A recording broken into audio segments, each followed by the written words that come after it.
ప్రేమయా మనసిచ్చి మరువలేనయా. ఎడబాపే క్షణము ఎదురు వచ్చిన నీ కోసము మరణము విన్నా.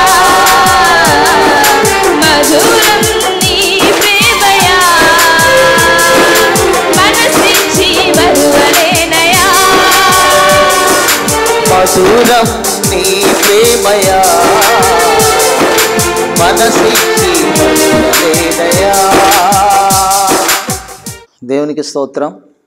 ఎలా ఉన్నారమ్మా? టెలివిజన్ పరిచర్య పాలిభాగస్తులుగా మీరుండాలని ప్రభుపేట కోరుతూ ఉన్నాను. మరి ఒక వారంలో దేవుడు మనకిచ్చిన ఆధిక్యతను బట్టి మిమ్మల్ని చూడడానికి, టెలివిజన్ ద్వారా మిమ్మల్ని పలకరించడానికి దేవుడిచ్చిన యోగ్యతను బట్టి నేను దేవునికి స్తుతిస్తున్నాను. ఆయనకే మహిమ కలుగును గాక. హల్లెలూయా. మంచిది, రండి ప్రార్థన చేసుకుందాం. జీవముగల దేవా, మీకు వందనాలు. ఇదిగో ఈ సమయంలో ఈ బ్లెస్సింగ్స్ ఛానల్ ద్వారా దేవుని ప్రతీక్షిత అనేటువంటి కార్యక్రమాన్ని వీక్షిస్తున్న నీ ప్రియ పిల్లలందరినీ కూడా మీరు దీవించండి, ఆశీర్వదించండి. అయ్యా, ఎందరైతే ఈ వాక్యాన్ని వారి హృదయంలో చేర్చుకుంటున్నారో వారందరిని బలపరిచి వారి కుటుంబాలలో వారి యొక్క జీవితాల్లో ఉన్న సమస్యలను తొలగించి, అయ్యా ఈ టెలివిజన్ కార్యక్రమం ద్వారా నీ బిడ్డలు బలపరచబడ్డానికి కృప చూపించమని యేసు ప్రశస్తమైన నామములో అడుగుచూ ఉన్నాను తండ్రి. ఆమేన్. సరే, దేవుని యొక్క మహాకృప ద్వారా సజీవులుగా ఉన్న మనమందరము కూడా ఈ రోజున ఈ టెలివిజన్ వర్తమానం ద్వారా బలపరచబడుతున్నందుకు దేవాది దేవుడు మనమే చూపుతున్న ప్రేమకై ఆయనకే కృతజ్ఞతాస్తుతులు చెల్లిస్తున్నాను. అపోస్తుల కార్యముల గ్రంథము 3వ అధ్యాయము 1 నుండి 8 వచనాలు చదివితే ఇక్కడ ఒక వ్యక్తి కనిపిస్తూ ఉన్నాడు. అతడు పుట్టినది మొదలుకొని కుంటివాడిగా ఉంటా ఉన్నాడు. ప్రియులరా, ఈ యొక్క కుంటివాని యొక్క జీవితాన్ని మనం ఒకసారి పరిశీలన చేస్తే ఎన్నో ఆత్మీయమైన విషయాలు దేవుడు మనకు బోధించడానికి ఇష్టపడుతున్నాడు. ఈ కుంటివాడిని వారికి సంబంధించినటువంటి వ్యక్తులు కొంతమంది దేవాలయం దగ్గరికి తీసుకుని వస్తూ ఉండేవాళ్ళు. ప్రతిరోజు కూడా ఈ వ్యక్తిని మోసుకొని వస్తున్నారు. ఏ దేవాలయానికంటే శృంగారమనబడిన దేవాలయంలోనికి.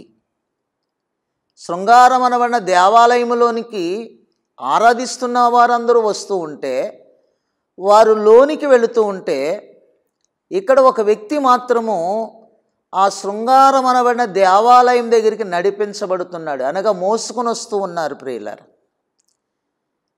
ఈ యొక్క కుంటివాని జీవితంలో 3 రకాలైనటువంటి మరి ప్రాముఖ్యమైనటువంటి విషయాలను మనం గమనించగలుగుతాం. ప్రియులారా, మనము చదివితే అపోస్తుల కార్యముల గ్రంథము 3వ అధ్యాయము 1 నుంచి కొన్ని వచనాలు చదువుదాం. ప్రార్థనా కాలమున పేతురును యోహానును దేవాలయమునకు ఎక్కి వెళుతున్న సందర్భంలో పుట్టినది మొదలుకొని కుంటివాడైన ఒక మనుష్యుడు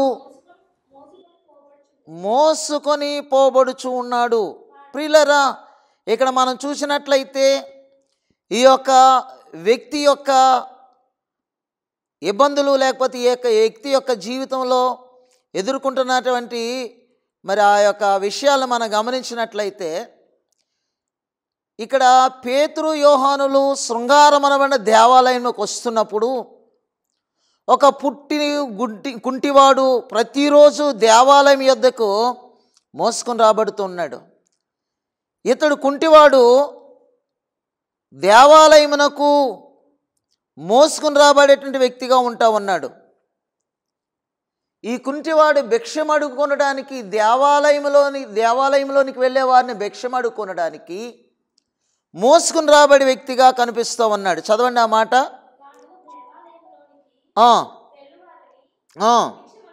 వాడు దేవాలయంలోనికి వెళ్ళి వారిని భిక్షమడుటకు కొందరు ప్రతిదినము వానిని శృంగారం అనబడిన దేవాలయం దగ్గరకు నొద్ద వాడిని ఉంచేవాడు. రెండో విషయం ఏంటంటే, ఈ మోసుకు రాబడుతున్న వాని యొక్క జీవితంలో రెండవ ఘట్టం ఏమిటంటే, ఒకటి దేవాలయం దగ్గరికి మోసుకొని రాబడేవాడు, రెండవది దేవాలయము యొక్క ద్వారము దగ్గర కూర్చుండబెట్టబడేవాడు.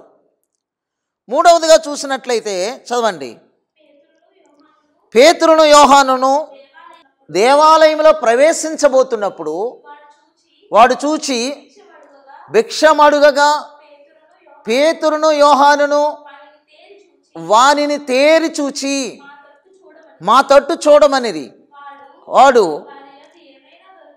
వాడు వారి దగ్గర ఏదైనా దొరుకునేమో అని కనిపెట్టుచు వారి యందు లక్ష్యమించెను. లేవు గాని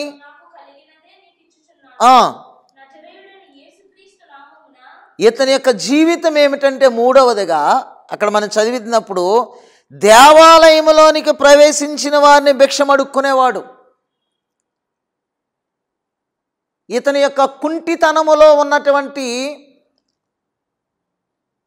ఉద్దేశం ఏమిటంటే, దేవుని మందిరానికి నడిపించబడటం ఒక ఉద్దేశం అయితే, దేవుని మందిరపు ద్వారం దగ్గర కూర్చుండబెట్టబడటం మరొక ఉద్దేశం అయితే, దేవుని మందిరంలోనికి వస్తున్నటువంటి వారిని భిక్షమడుక్కునేటువంటి పరిస్థితి మరొకటి ఇతనిలో ఉంది. ఈరోజు అంశం ఏమిటంటే, నీవు దేవాలయంలో ఉన్నావా లేక దేవాలయం వెలుపల ఉన్నావా? ఈరోజు అంశం. మనం వింటున్నటువంటి ఈ వాక్యాన్ని మనం గమనిస్తే, ఈరోజు నీవు దేవాలయంలో ఉన్నావా లేక దేవాలయము వెలుపల ఉన్నావా? అనేక మంది పేతురు యోహానులతో సైతము కూడా ఆ శృంగారం అనబడిన దేవాలయంలోనికి వెళ్ళి ఆరాధించేవారిగా ఉన్నారు. ఆ శృంగారం అనబడిన దేవాలయంలోకి వెళ్ళి దేవుని స్తుతించేవారిగా ఉన్నారు. ఆ శృంగారం అనబడిన దేవాలయంలోనికి వెళ్ళి దేవుని ప్రత్యక్షతను అనుభవిస్తున్నటువంటి వారిగా ఉన్నారు. ఆ శృంగారం అనబడిన దేవాలయంలోనికి వెళ్ళి మందసమై ఉన్నటువంటి దేవుణ్ణి చూడగలిగిన వారిగా ఉన్నారు. ఆ శృంగారం అనబడిన దేవాలయంలోనికి అనేక మంది వెళ్ళి దేవుని ప్రత్యక్షతను అనుభవిస్తూ ఉంటే, ఈ శృంగారం అనబడిన దేవాలయము ద్వారము దగ్గర, గుమ్మము దగ్గర ఈ పుట్టినది మొదలుకొని కుంటివాడైనటువంటి వ్యక్తి కూడా రోజు దేవాలయానికి వస్తున్నాడు. విచారం ఏమిటంటే, రోజు కూడా ఆ వ్యక్తి దేవాలయం దగ్గరికి మోసుకొని రాబడుతున్నాడు. అనేక మంది కూడా రోజు కూడా ఆ దేవాలయానికి వస్తున్నారు. వచ్చిన వాళ్ళందరూ కూడా దేవాలయంలోనికి వెళుతున్నారు. వచ్చిన వాళ్ళందరూ కూడా దేవాలయంలో దేవుని యొక్క ప్రత్యక్షతను అనుభవిస్తున్నారు. వచ్చిన వాళ్ళందరూ కూడా దేవాలయంలో దేవుని దర్శించుకుంటూ ఉన్నారు. వచ్చిన వారందరూ కూడా దేవుని ప్రత్యక్షతను అనుభవిస్తూ ఉన్నారు. ఆ దేవాలయంలో ప్రవేశించిన వాళ్ళందరూ కూడా దేవుని వైపు చూస్తూ ఉంటే, దేవాలయం వెలుపల ఒక దిష్టిబొమ్మలాగా కూర్చున్నటువంటి కుంటివాడు మాత్రము వాళ్ళు వేసే కానుకల వైపు చూస్తూ ఉన్నాడు. ప్రతిదినము కూడా మందిరములో ఆరాధనలు జరుగుతూ ఉండడం దేవుని యొక్క గొప్ప ఆధిక్యత. ఈ రోజున ఏ మందిరములైతే ప్రతిదినము ఆరాధన జరుగుతుందో ఆ మందిరంలో దేవుని యొక్క ప్రసన్నత నిలిచి ఉంటుంది. ప్రియులారా, పేతురు యోహానులు ఆ మందిరానికి ఎక్కి వెళుతున్నప్పుడు, పేతురు యోహాను కంటే అనేక మంది ముందు వెళ్ళి ఉండొచ్చు, లేక పేతురు యోహానుల కంటే కొంతమంది వెనక వచ్చి ఉండొచ్చు. ఏదేమైనా దేవుని మందిరంలో అనేక మంది ఆరాధిస్తూ ఉంటే, ఈ పుట్టినది మొదలుకొని కుంటితనము కలిగిన వ్యక్తి ఎల్లప్పుడూ కూడా ఆ మందిరానికి రాబడుతున్నాడు తప్ప ఆ మందిరము లోపలికి వెళ్ళలేకపోతున్నాడు. ఆ మందిరంలోనికి వెళ్ళలేకపోతూ ఉన్నాడు. మోసుకొచ్చే వాళ్ళందరూ కూడా ఆ మందిరం వెలుపల కూర్చుండబెట్టి వెళ్ళిపోతున్నారు. మందిరంలోనికి వెళ్ళిన వారికి సమాధానము, మందిరంలోనికి వెళ్ళిన వారికి సంతోషం, మందిరంలోకి వెళ్ళిన వారికి దేవునితో మాట్లాడే అవకాశం, మందిరంలోకి వెళ్ళిన వారందరికీ కూడా దేవుని ప్రత్యక్షత కలిగేటువంటి గొప్ప ఆధిక్యత ఆ కుంటి వ్యక్తి పొందుకోలేకపోతున్నాడు. దేవాలయంలో ఉన్నవారు దేవుణ్ణి చూడగలిగితే, దేవాలయం బయట ఉన్నటువంటి వాడు దేవుని దగ్గరికి వచ్చే వ్యక్తులను చూస్తూ భిక్షాటన చేసుకున్నటువంటి ఆలోచనతో నింపబడిపోయాడు. వ్యత్యాసం ఏమిటో తెలుసా? మందిరంలోకి వస్తే దేవుని ప్రత్యక్షతను అనుభవిస్తావు. మందిరం బయట ఉంటే లోకం వైపు చూచి నాశనంలోనికి నడిపించబడతావు. మందిరం వెలుపల వైపు ఉంటే దుఃఖంతో నిండి ఉంటాం. మందిరం వెలుపల నీవు ఉంటే ఇదిగో సమస్యలతో నింపబడతావు. మందిరం వెలుపల నీవు ఉంటే నీ జీవితం కుంటితనముగానే ఉండిపోతుంది. ఆ వ్యక్తి ప్రతిరోజు కూడా ఆ యొక్క మందిరం దగ్గరికి నడిపించబడుతున్నాడు, కానీ మందిరంలోనికి నడిపించబడలేకపోతున్నాడు. అందుకనే అతడు ఎన్ని దినాలు వచ్చినా కుంటితనము కలిగిన వ్యక్తిగానే ఉండిపోయాడు. ప్రియులారా, భిక్షాటన చేసుకోవాలనేటువంటి ఆలోచనతో ఉండిపోయాడు. అతనిలో 3 ప్రాముఖ్యమైన లక్షణాలు. ఒకటి, మందిరానికి మోసుకొని రాబడుతూ ఉండేవాడు. రెండవది, మందిరం దగ్గర ఉన్నటువంటి ఆ గుమ్మం దగ్గర కూర్చుండేవాడు. మూడవదిగా ఆ గుమ్మం గుండా వెళ్ళేటువంటి వారిని భిక్షాటన చేసుకునేటువంటి వాడు. ఏనాడు కూడా దేవుని మందిరంలోనికి ప్రవేశించలేని వాడిగా భిక్షాటన జీవితం జీవించాడు. ఈ రోజున దేవుని ఉద్దేశం ఏమిటో తెలుసా? నీ దేవుని చేత దీవించబడాలని, నువ్వు మందిరంలోనికి ప్రవేశించబడాలని ఆయన ఉద్దేశం. ఎప్పుడైతే మందిరంలోనికి వస్తావో దేవుడు నిన్ను హత్తుకుంటాడు. ఎప్పుడైతే మందిరంలోనికి వస్తావో దేవుడు నీతో మాట్లాడతాడు. ఎప్పుడైతే మందిరంలోకి వస్తావో దేవుడు నీకు ఒక స్నేహితుడిగా నిలుస్తాడు. ఎప్పుడైతే మందిరంలోకి వస్తావో నీ పేరు ఆయన మందిరములో నిన్ను జ్ఞాపకం చేసుకునే వానిగా గుర్తించుకుంటాడు. దేవునికి స్తోత్రం, హల్లెలూయా. నా ప్రియమైనటువంటి దేవుని బిడ్డలారా, ఈ రోజున ఆ మందిరం వెలుపు ఉన్నటువంటి వాని యొక్క జీవితం ఆలోచన చేస్తే, అతడు మందిరం వెలుపు ఉన్నాడు కనుక దేవుని ప్రత్యక్షతను అనుభవించలేక ఆ భిక్షటన వైపు చూస్తూ, ఆ దేవుని మందిరంలోకి వెళ్ళే వాళ్ళ వైపు చూస్తూ ఉన్నాడు, కానీ వాళ్ళు పొందినటువంటి ఆశీర్వాదాలు అతను పొందలేకపోతూ ఉన్నాడు. వాళ్ళు అనుభవించిన ఆనందాన్ని అతను అనుభవించలేకపోతున్నాడు. వాళ్ళు పొందుకున్నటువంటి ఆ యొక్క యోగ్యత అతను పొందుకోలేకపోతున్నాడు. కానీ ప్రతిరోజు మందిరం ఎదుట మాత్రం నిలబడేవాడు, ప్రతిరోజు మందిరం ఎదుట కూర్చుండబడేవాడు, ప్రతిరోజు మందిరం ఎదుట కనపడుతూ ఉండేవాడు, కానీ ఏనాడు మందిరములో అతడు కనబడలేదు. కారణం మందిరము లోపలికి రాకపోవటమే. ఈరోజు చాలామంది మందిరం దాకా వచ్చేవారిగా ఉంటున్నారు, కానీ మందిరంలోనికి ప్రవేశించేవారిగా ఉండటం లేదు. మందిరంలోనికి ప్రవేశిస్తే నీవు ఊహించని దీవెనలు ఎన్నో పొందుకుంటావు. నువ్వు దేవుణ్ణి నీ హృదయం అనే మందిరంలోనికి ఆహ్వానిస్తున్నావా? ఈ మందిరం దగ్గరికి రాలేకపోతున్నావు. దేవుడు ఈ మందిరంలోకి రావాలని దేవుడు నిన్ను కోరుతూ ఉన్నాడు. నీవు ఈ మందిరంలోనికి వస్తే ఈ మందిరంలో ఉన్న దేవుడు ఆయన ఏర్పాటు చేసుకున్న నీ హృదయం అనే మందిరంలోనికి రావడానికి ఇష్టపడుతున్నాడు. ఆయన వస్తే లోటు ఉండదు. ఆయన మనతో ఉంటే మనకు బాధలు ఉండవు, మనకు సమస్యలు ఉండవు. ఈ రోజున మనం మందిరంలో ఉంటున్నామా, బయట జీవిస్తున్నామా? 2 వ్యక్తులు మందిరంలోకి వచ్చి ప్రార్థన చేసుకుంటూ ఉన్నారు. మందిరంలోకి వచ్చి ప్రార్థన చేసుకుంటున్నారు. లోకాసువార్త 18వ అధ్యాయం 10వ వచనంలో మనం 2 వ్యక్తులు దేవుని మందిరానికి వెళ్ళి ప్రార్థన చేస్తున్నారట. ఏమని ప్రార్థన చేస్తున్నారు వాళ్ళు?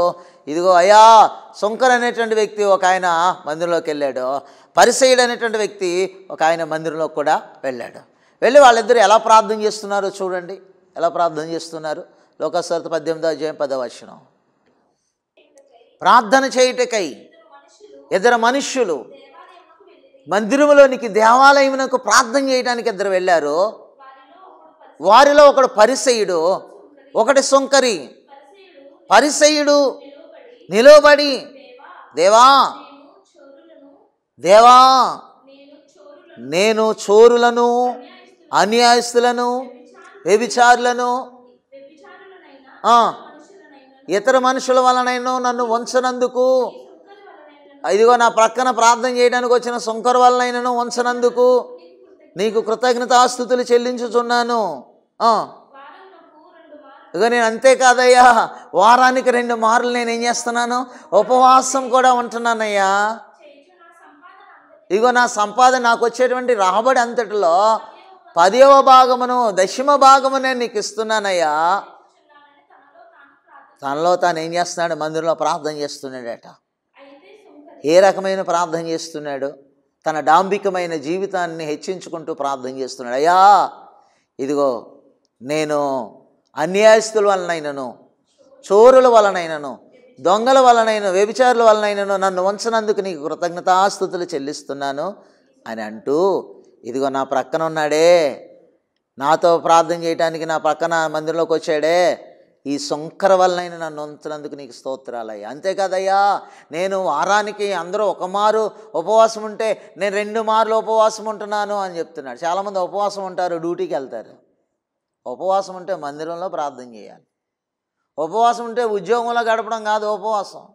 నేను ఉపవాసం ఉన్నాను కదా అని ఉద్యోగంలో ఒక పూట ఆ ఉపవాసం ఉంటారు, ఉద్యోగం చేస్తూ ఉంటారు. ఉపవాసం ఉంటారు, పనికి వెళ్తూ ఉంటారు. ఉపవాసం ఉంటారు, ఎవరి పని వాళ్ళు చేస్తూ ఉంటారు. ఉపవాసం ఉంటే నీవు దేవునితో గడపాలి తప్ప నీ పనులతో గడపడం కాదు. ఉపవాసం ఉన్న వాళ్ళు ఎక్కడ గడపాలి? దేవుని సన్నిధిలో గడపాలి, దేవునితో మాట్లాడాలి. కానీ ఇతనేం చెప్తున్నాడు, నేను వారానికి 2 మార్లు ఉపవాసం ఉంటున్నానయ్యా, అంతేకాదు నా రాబడి అంతటిలో దశమ భాగము ప్రథమ ఫలములు అన్నీ కూడా నేను ఇస్తున్నానయ్యా. ఇదిగో ఈ సొంకర వలనైనా నన్ను ఉంచినందుకు. ఇతడు ఎక్కడ ఉన్నాడయ్యా? ఉండడానికి కనిపించడం దేవాలయంలో ఉండి ప్రార్థన చేస్తున్నాడు, కానీ ఇతడు వాస్తవానికి దేవాలయం వెలుపల ఉన్నాడు ప్రియులారా. శరీరం దేవాలయంలో కనబడుతుంది, కానీ ఆత్మ దేవాలయం వెలుపల కనబడుతూ ఉంది ప్రియులారా. ఎందుకు ఆత్మ వెలుపల ఉందంటే హెచ్చించుకునేటువంటి లక్షణము ఈ పరిసయ్యునిలో ఉన్నది. తన జీవితంలో డాంబికమైన జీవితాన్ని ప్రదర్శిస్తూ ఉన్నాడు కనుక ఉండడానికి శరీరము ఆ దేవాలయంలో కనబడినప్పటికీ కూడా అతని ఆత్మ మాత్రం దేవాలయం వెలుపల మాత్రమే ఉన్నది. సొంకరి కూడా ప్రార్థన చేస్తున్నాడు. ఒకే ఒక సింగిల్ ప్రార్థన చేశాడండి. సుంకరి నిలువబడి దూరముగా దేవుని ప్రత్యక్షతకు దూరముగా నిలవబడి ఆకాశము వైపు కన్నులెత్తుటకైనను ధైర్యము సుంకరికి సరిపోలేదట. రొమ్ము కొట్టుకొనుచు, అయ్యా మందిరంలోనికి కూడా రావడానికి యోగ్యుని కాదయ్యా, నేను పాపినయ్యా, దేవా పాపినైనా నన్ను కరుణించమని ప్రార్థన చేస్తున్నాడు. దేవాలయంలో ఉండే ప్రార్థన ఇది. ఎదురు ఉండడానికి దేవాలయంలో కనపడుతున్నారు, కానీ అయితే పరిసయ్యుడు మాత్రము దేవునికి దూరమైనటువంటి విధానములో తన ప్రార్థన తెలియజేస్తుంది. దేవునికి దగ్గరగా ఉన్నటువంటి ప్రార్థన కాదు, అది దేవునికి వ్యతిరేకంగా దూరంగా ఉన్నటువంటి ప్రార్థన, విధేయత లేని ప్రార్థన. ఈరోజు నువ్వు ఉపవాసం ఉంటున్నావు, మంచిదే. దేవుని సన్నిధిలో ఎంతసేపు గడుపుతున్నావు? నువ్వు ఉపవాస ప్రార్థన ఫలించాలి అంటే ఉద్యోగంలో ఉండి డ్యూటీ చేయడం కాదు, వ్యాపారంలో ఉండి మీ పని చేసుకోవడం కాదు. ఉపవాసము ఉన్నావు అంటే దానికి కరెక్ట్గా దాని ప్రతిఫలం పొందుకోవాలంటే దేవుని సన్నిధిలో ఉండి ప్రార్థన చేయవలసిన వారమై ఉన్నాం ప్రియులారా. కనుక ఆ యొక్క పుట్టినది మొదలుకొని కుంటితనము కలిగినటువంటి వ్యక్తి దేవుని మందిరంలోనికి వెళ్ళడం లేదు. మందిరం దగ్గర అయితే ఉన్నాడో ఎంత వేదన. ఆ సమయంలో పేతురు, యోహానులు ప్రవక్తలు అనబడిన వారు, దేవుని సేవకులు అనబడినటువంటి వారు ఆ దేవుని మందిరానికి వచ్చినప్పుడట, ఇదిగో అతడు ఎవరి జేబు చూస్తున్నాడు? దైవజనుల జేబు చూస్తున్నాడు, లేక దైవజనుల వైపు చూస్తున్నాడు. చూసినప్పుడు ఆ యొక్క పేతురు అంటాడు, ఇదిగో నీవు మా తట్టు చూడమనగానే అతడు ఇంకైనా ఏమైనా ఎక్కువ డబ్బులు దొరుకుతాయేమని ఆశతో చూస్తున్నప్పుడు ప్రభావము కలిగిన, ప్రసన్నత కలిగిన, ప్రత్యక్షతను అనుభవిస్తున్నటువంటి పేతురు అంటున్నాడు కదా, ఇదిగో ఓ భిక్షాటన చేసుకునేటువంటి సోదరుడా, మా దగ్గర వెండి బంగారాలు లేవు, కానీ దేవుడు ఏదైతే మాకు ఇచ్చాడో అదే నీకు ఇవ్వడానికి ఇష్టపడుతున్నాను. నాకు ఇచ్చింది, నా దేవుడు నాకు ఇచ్చింది నీకు ఇవ్వడానికి ఇష్టపడుతున్నాను. ఇదిగో నువ్వు ఎంతవరకు కుంటితనము కలిగి ఉండి ఈ యొక్క శృంగారం అనబడిన దేవాలయానికి ఒక దిష్టి బొమ్మలా ఉన్నావు తప్ప నీ వలన ఇదిగో ఈ ప్రజలలో ఏ విధముగా కూడా నిన్ను దేవుని ఎదుగు నడిపించాలనేటువంటి ఆసక్తి లేకపోయి ఉండొచ్చు, కానీ ఇదిగో నీవు ఈ మందిరంలోకి రావాలనే ఆసక్తి లేకపోయి ఉండొచ్చు, కానీ నిన్ను మోసుకొని వచ్చేవాళ్ళు ఏనాడైనా సరే ఈ మందిరంలో కూర్చుండబెట్టలేదు. కానీ ఈ రోజున మా ఉద్దేశం ఏమిటంటే నీవు ఇక్కడ భిక్షాటన చేసుకోవడానికి వీలు లేదు.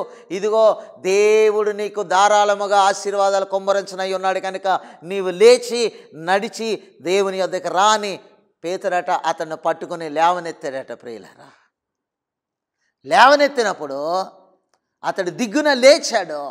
లేచిన వాడు నిలిచాడు, నిలిచిన వాడు నడిచాడు, నడిచిన వాడు పరిగెత్తుతున్నాడు, పరిగెత్తుతున్నటువంటి వాడు దేవుని మందిరంలోనికి వచ్చి దేవుణ్ణి స్తుతించినట్లుగా మనం చూస్తున్నాం.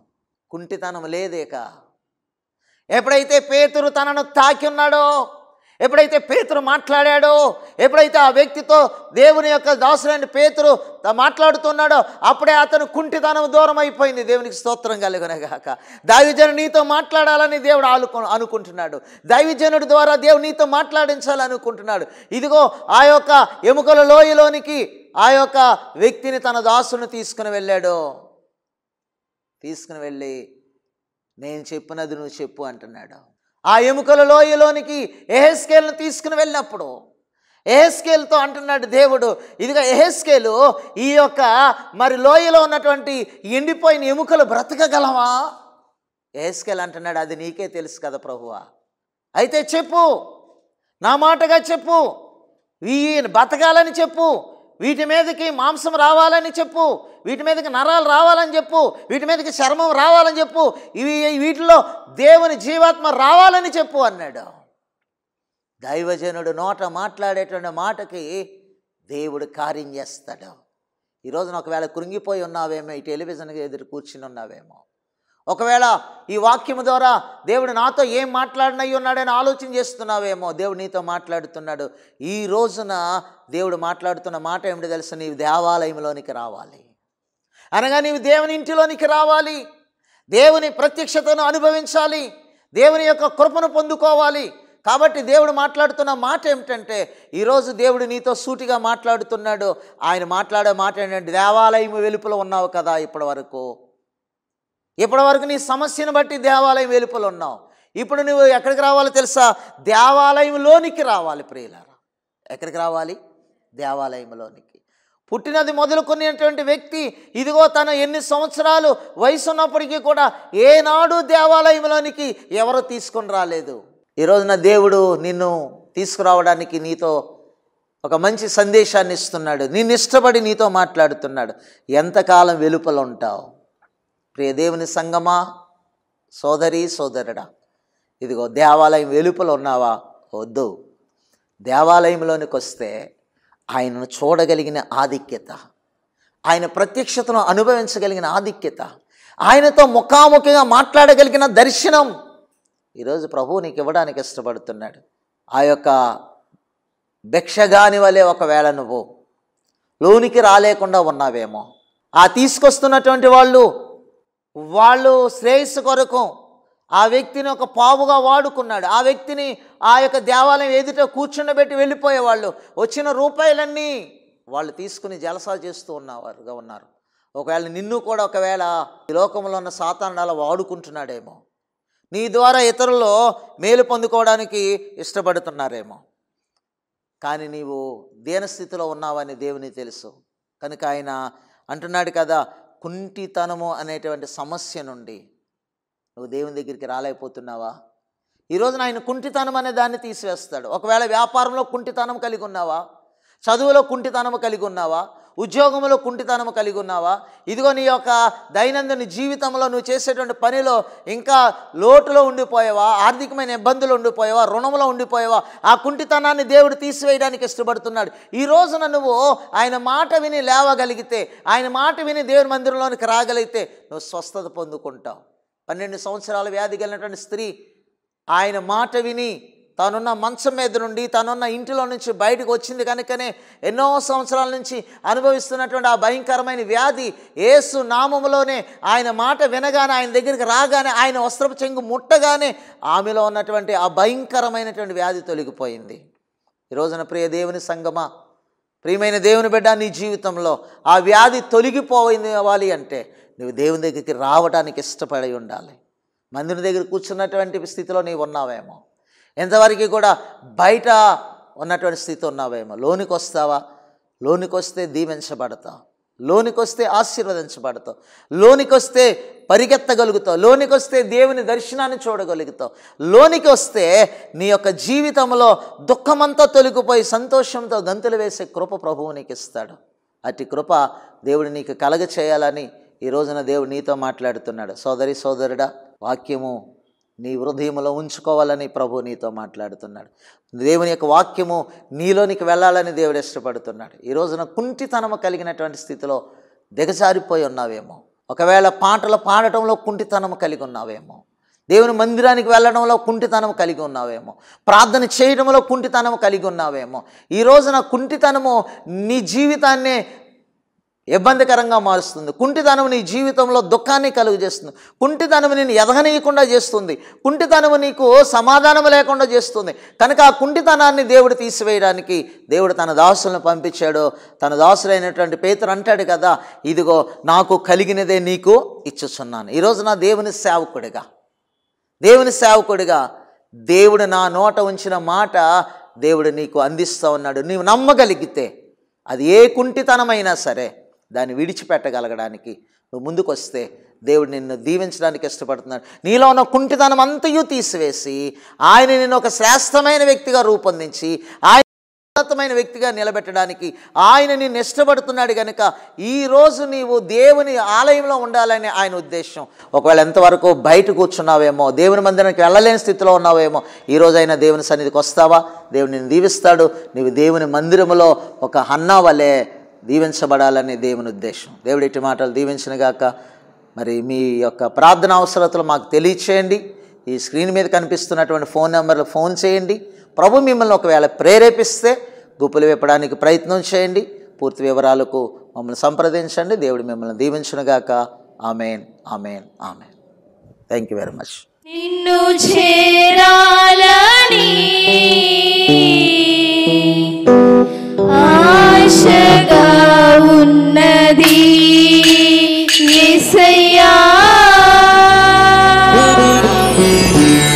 ఆశగా ఉన్నది.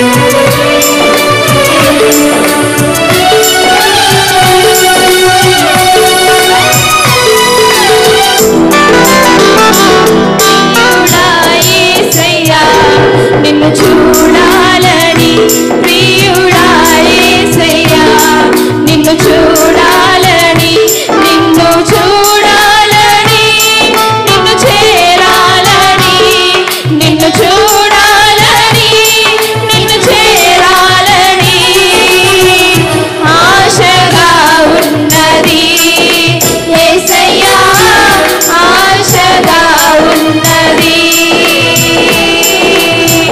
ఆశగా ఉన్నది యేసయ్యా, ఆశగా ఉన్నది. ప్రియుడా యేసయ్యా, నిన్ను చూడాలని, ప్రియుడా యేసయ్యా, నిన్ను చూడాలని. మా చిరునామా రెవరెండ్ డాక్టర్ కేజేఆర్ పోలరాజ్ గారు, new Jerusalem central church, Saidulpeta, Mendapeta. Doctor BR Ambedkar, Konaseema district, Andhra Pradesh. మా సెల్ నంబర్స్ 9676497742 మరియు 9618277996.